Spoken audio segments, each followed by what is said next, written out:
આ તે છોકરાઓનું રિઝલ્ટ જોયું? શું થયું હવે રિઝલ્ટ નું પાછું?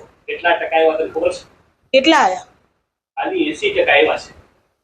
તો સારું જ કહેવાય ને 80%. તો શું સારું કહેવાય? 80%માં ક્યાં એડમિશન મળશે? આપણે ધંધે લાગી જશું. છોકરાઓને સામે આવું ના બોલતા, નકર આપણે ધંધે લાગી જશું. એ લોકો આપણું રિઝલ્ટ પૂછશે ને, આ લોકોના જેટલા ટકા આયા છે ને, આપણા બેયના રિઝલ્ટના ભેગા કરીએ ને એટલા એના એકના છે. એટલે શાંતિ રાખજો.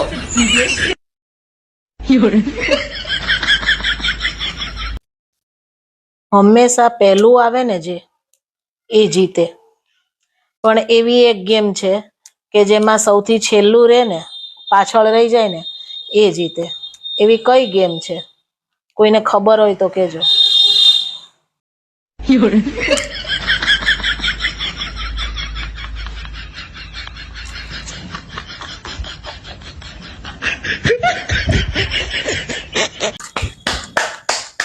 આ શું હવારમાં જોર જોરથી તાળીઓ પાડે? શું છે? અરે મેં ક્યાંક સાંભળ્યું હતું કે 108 વખત આમ તાળીઓ પાડીએ ને તો બીપી, ડાયાબિટીસ, કોલેસ્ટ્રોલ કશું જ ના રહે. ક્યારેય આપણે 108માં જવું ના પડે. મંડો તમે તાળીઓ પાડવા. ભાઈ તારે ક્યાં જરૂર છે? કેમ? તું 108માં જવા વાળી નહીં, કોઈને મોકલવા વાળી છે. તાળીઓ પાડવા મંડો ને તમને પહેલા મોકલીશ. અલી કાલે રાત્રે 12 વાગે પ્લેટફોર્મ સાફ કરતી હતી ને તો પાછળથી અવાજ આવ્યો, હાવ. મેં કીધું કોણ છે? તો મને કે બેન હું ભૂત છું. મેં કીધું ભાઈ તને ભ્રમ લાગે છે આ બધો? મને કે કેમ? મેં કીધું રાત્રે 12 વાગે અહીંયા ભૂતની જેમ કામ તો હું કરું છું અને તું શેનો ભૂત? ઘર ભેગી ના થાવ. મેં કીધું. મને કે બેન થોડુંક તો બીવો. મેં કીધું અમે લેડીઝ છે ને એ કોઈના બાપથી ના બીએ. તું કઈ વાડીનો મૂળો? મેં કીધું આમ જોઈ આવજા. મેં કીધું અહીંયા ડાબી બાજુ જઈશ ને એટલે એક બેડરૂમ આવશે, એમાં એ જે ભાઈ સુતા છે ને એની જોડે હું 28 વર્ષથી રહું છું. એનાથી ના બી, તારાથી હું બીવું? મેં કીધું. મને કે 50નો ટાર્ગેટ લઈને આવ્યો હતો. આજે મારે 50 લેડીઝને બીવડાવવાની હતી, તમે 30મી લેડીઝ છો. એ કે તો મેં કીધું શું થયું?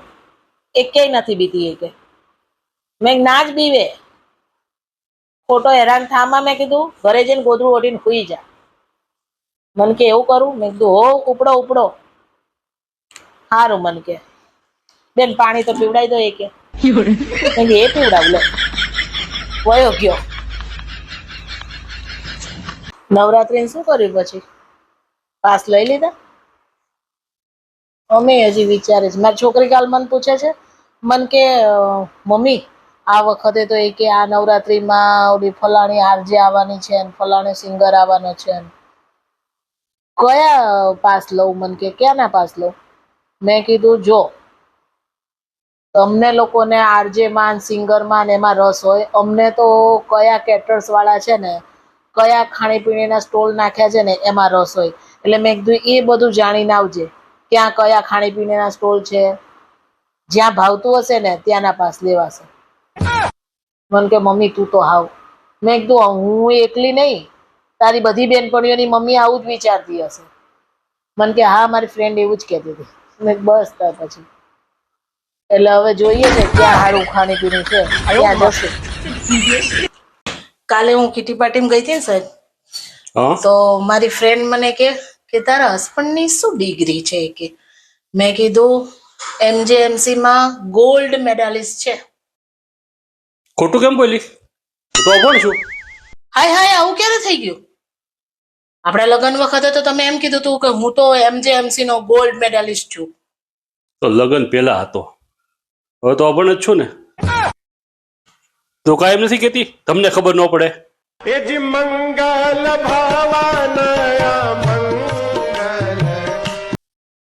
કવિ કહે છે કે રીસાવું એ સ્ત્રીનું ઘરેણું છે. વાહ વાહ વાહ વાહ વાહ વાહ. આગળ બોલો. અને રીસાયેલી સ્ત્રીને મનાવવું એ પુરુષનું સૌભાગ્ય છે. તો મારે એ સૌભાગ્ય નથી જોઈતું. ક્યાં હાલ્યા? એ ભાગી ગયા. લે આ તો ઉભા રહો.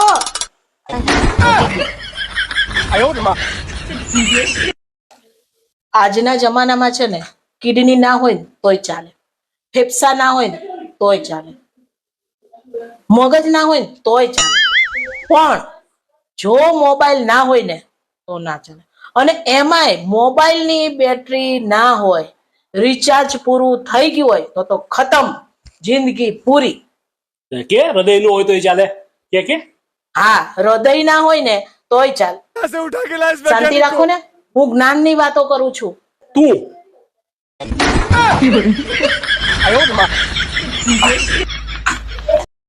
લગ્ન પછી કોઈ એમ પૂછે ને કે શું ચાલે છે, તો તમારે એમ કહેવાનું કુકર ચાલે છે. તો શું, આપણી જિંદગી આ કુકરની આજુબાજુ પૂરી થઈ જાય છે. સવારે ઉઠીએ, દાળ ભાતનો કુકર મૂકો, બપોર પડે શાક વઘારો, સાંજ પડે ખીચડી મૂકો. કુકર કુકર કુકર, કુકર સિવાયની કોઈ જિંદગી જ નથી રહી.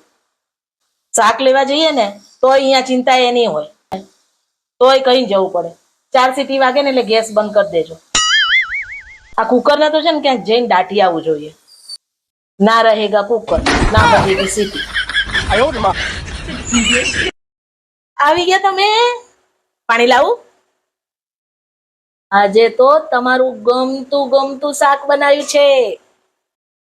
તમે છે ને હાથ પગ ધોઈ લો, શાંતિથી રિલેક્સ થઈ જાઓ. પછી હું છે ને બધી રસોઈ ગરમ કરું, આપણે સાથે જમીએ. બરોબર? કેમ માથું પકડ્યું તમે? માથું દુખે છે? લાવો દબાઈ દો તમારું માથું. એ ભાઈ શાંતિ રાખજે, આખર તારીખ હાલે છે. તારી કોઈ મોટી ડિમાન્ડ આવવાની છે ખબર પડી ગઈ મને, પણ બધું પગાર પછી. હમણાં હાવ શાંતિ રાખજે હો. खत्म bye bye tata goodbye गया રસોઈ છે ને ગેસ ઉપર પડી છે, જ્યારે ઈચ્છા થાય ને ત્યારે જમી લેજો. મને બહુ નીંદર આવે છે, હું સુઈ જાઉં છું. આજે હું બેસણામાં ગઈ ને હા, તો મને એમ થયું કે હું સ્વર્ગસ્થ થઈ જાઉં તો આ ઘરનું શું થાય. હું સ્વર્ગસ્થ થઈ જાઉં તો પણ પછી આગળ તો બોલ શું. તમારે એમ કહેવાનું હોય કે આવું ના બોલ. પણ સાચું કહું, એવો ભાવ તો અંદરથી આવવો જોઈએ ને. આજ જતી હોય ને તો કાલ ના કરતી એવો ભાવ આવે છે. એટલું બધું સાચું ક્યાં તો મારી પાસે બોલાવસ? તને ખોટું નહીં લાગે? खत्म bye bye tata goodbye गया પ્રોગ્રામ કેન્સલ. શેનો? સ્વર્ગસ્થ થવાનો. એ તો ભારે કર્યો.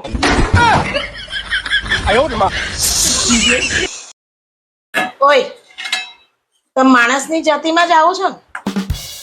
તને શું લાગે આવા વાહિયાત સવાલ કેમ કરસ ભાઈ?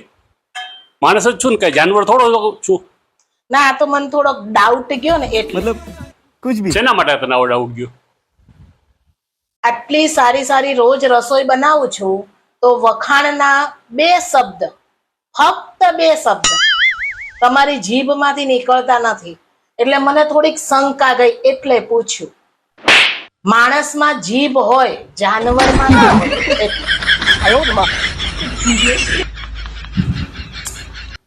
ઓય, આ વખતે નવરાત્રીમાં ક્યાં રમવા જાવ?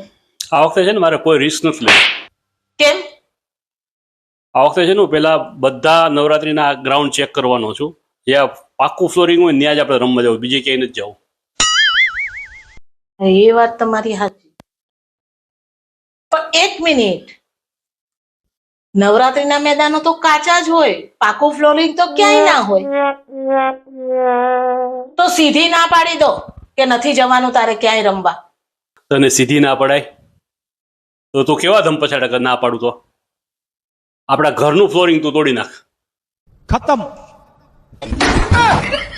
Bye bye tata goodbye કાલે આપણે બધી હોટલમાં ગયા ત્યાં શું કર્યું તે?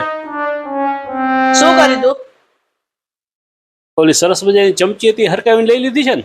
तो रुको जरा सबर करो મારે તો આખો સેટ લેવો હતો, થાળી, વાટકો, ચમચી, ગ્લાસ, પણ ભેગું જ ના થયું. બાર ક્યાંય કાઢ્યા જેવી નથી હો. હવે ક્યાંય લઈ જાવ તો કેજે. આ કોક મને મારીને પાડી દેશો તારી આવી નાની નાની બાબતમાં. ધ્યાન રાખ.